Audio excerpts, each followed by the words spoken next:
Hello everyone! Today we're going to talk about a campaign that's been featured several times on my channel. They're trying to make a portable PC, they've had a very rocky development cycle, I've thrown a lot of shit at them, but I'm a man and I can admit when I'm wrong, which is why I'm so happy to tell you that PGS now has a working prototype. PGS. Revolution now. And of course, they just had to announce it in the most PGS-ian way possible. And I quote, "Surprise, motherfuckers!"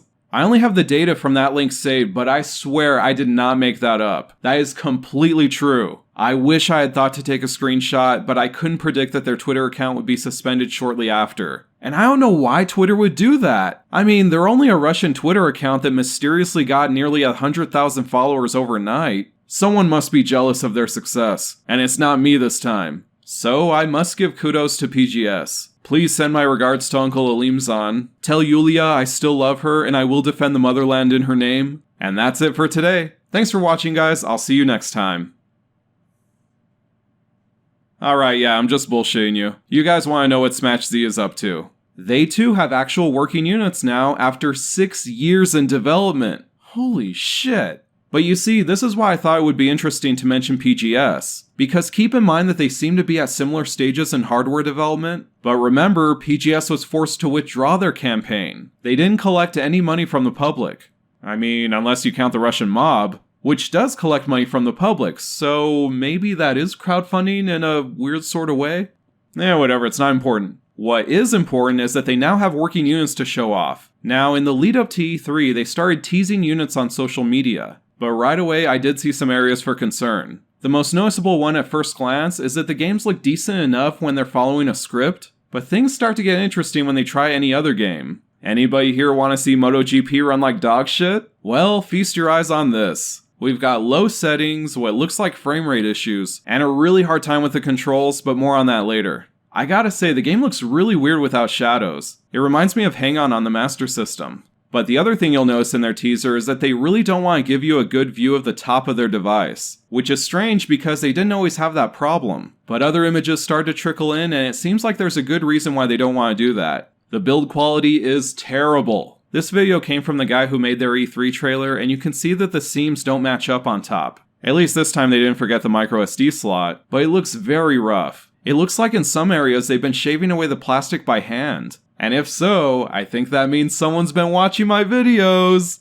Once they actually got to the show, things weren't any better. The build quality varies between each individual unit. Again, some of them look like they have evidence of hand cutting. This one is just way fucking off. You can swipe a credit card in there. And this one was the best example I could find, but the problem is still there. When you look closely, some of the ports are cut too long, then the next port is cut too short. So as you see, it ain't looking good.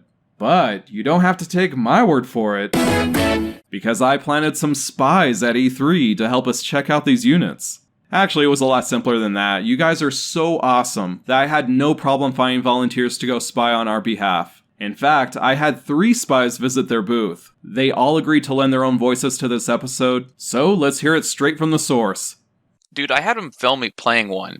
Doom 2016 ran at like 23 to 30 FPS and the controls were unresponsive as shit. And that's the same story I got from the next guy. Doom 2016 on the Smach Z wasn't the best. There was uneven frame pacing, so 30 frames per second and under felt even slower than the Nintendo Switch port. The controls to the game were all manually mapped to the keyboard bindings instead of automatically wrapped like with X input, so it took me a bit to figure out how to do melee attacks. The unit felt comfortable, ergonomic-wise. The plastic didn't feel that premium, not for a $700 unit. It did feel kinda cheap. You can tell by their trigger design mostly, it's more buttonish than triggerish. I tried to right-click my way into the desktop display settings, and that's when I finally had a chance to taste the tactile. It was awful. It's really awful at this point. The right tactile pad was set as a mouse, and it felt like... how do I explain it? You know when you're playing any game and you customize the settings of the joystick to almost null sensitivity? It felt that way. Like I had to scroll my finger very hard up to the edges for the mouse to barely move. And yet again, they corroborate each other's account. You'll be able to see how unresponsive the touchpad is in my video, by the way. It's really wonky, and that's coming from someone who likes the Steam controller. And let me just tell you, my little spies did not collaborate. Some of them have requested to be anonymous. So I did not reveal their identities, not even to each other. We did not have a group chat. They even went to the Smash booth on separate days. You're listening to their own independent account of what they saw. So when their stories match, I believe them. But more importantly, I'm glad I got several eyes on this device because they all discovered different things on their own. The unit they gave me was almost drained, so they blocked me for a while to play. So the battery life task was a no-go. But I did manage to get a nice fact out of it. The battery depletes faster than it charges, so you might not be able to stay playing and charging at the same time.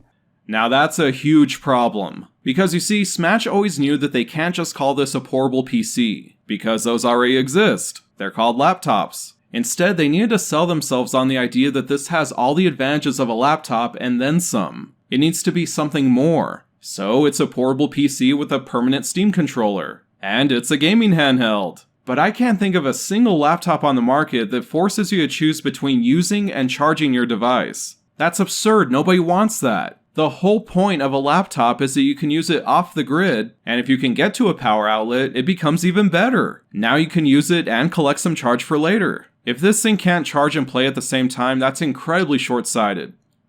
And when I turned the fan to my face, I actually physically felt it. And I can never really recall that whenever I played the Nintendo Switch. I want to give them benefit of the doubt for due diligence and such, but it felt like a small powered car exhaust pipe. When I was in-game, the game recognized the controller as a keyboard, not as a controller. I tried to remap and had to do it from the settings of Cuphead itself, like the keyboard settings within Cuphead. It wouldn't recognize it as a controller. They said that they had a software that could configure the controller to any mode I wanted, but they set it to keyboard for whichever reason. What I would have done was, use Steam in big picture mode and just set the thing to controller. Oh, and another thing, running games on Vulkan might cause it to crash. Also, I didn't realize who I was talking to before the tech guy butted in. It was Oscar de la Torre, who did the infamous interview at the Hotel Figueroa with the Smach that was tethered to the machine doing all the work. He was willing to let me try to switch Doom to the Vulkan API, and then the dude who came into the conversation on my video stopped me. Quote, "It's best to just leave the settings the way they are right now." Well, bro, maybe I wanted to find out what's not best just to see what happens. It turns out there's another issue brought up by Doom. I think one of my spies figured out how they were able to make it playable for the show. The resolution wasn't even 720p. I don't exactly remember, but the vertical resolution was in the 500s. I believe 576p. I got to peek into the settings. Though on the Smach Z screen, I could really see the pixels.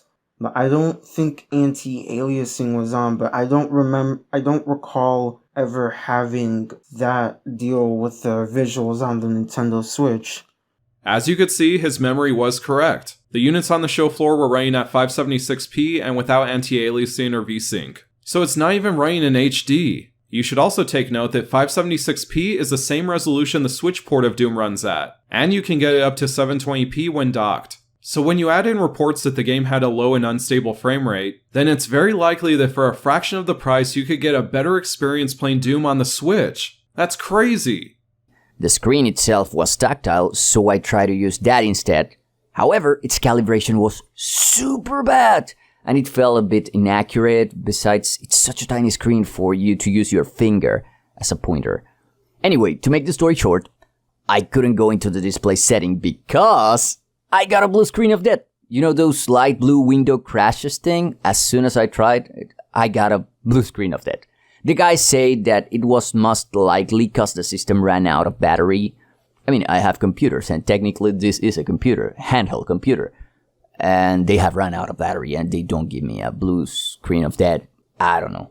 Based on what I'm hearing, I think battery problems are going to plague this device. I think they spend way too much time at game shows and not enough time resolving user issues. And that's if that even was a battery issue that caused the blue screen of death. It's unfortunate that he was not recording when it crashed, but my other spy did happen to record a crash that happened to him. Check this out.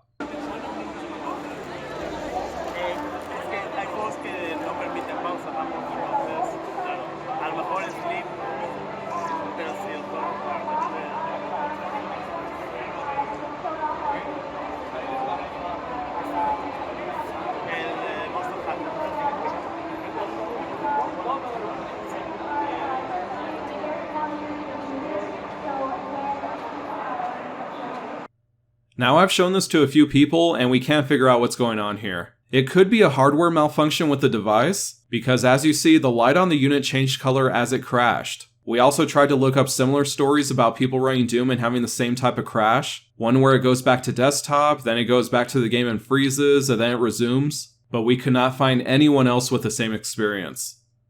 So what did my spies think of SmachZ overall? Overall, I'd safely say this was a massive waste of time, and I'd rather buy a GPD Win or stick to my Nintendo Switch than drop a whopping $600 to $1,000 on this device that doesn't even have native X input support or even a proper keyboard. I will admit it was a legit working PC, but working and playable are two vastly different things.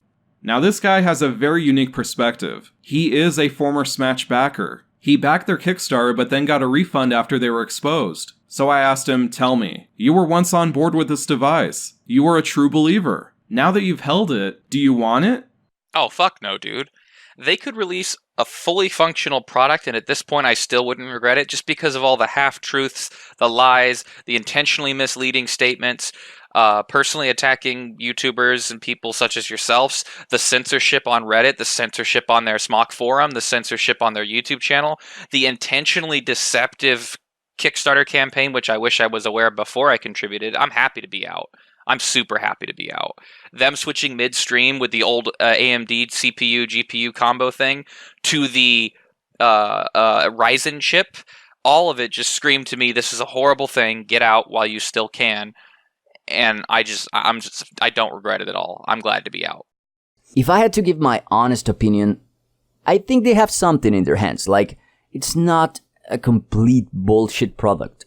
We've seen those before. However, quality is not the best. They seem to be quite a disorganized bunch. It's super overpriced. And above all, I think they're just winging it.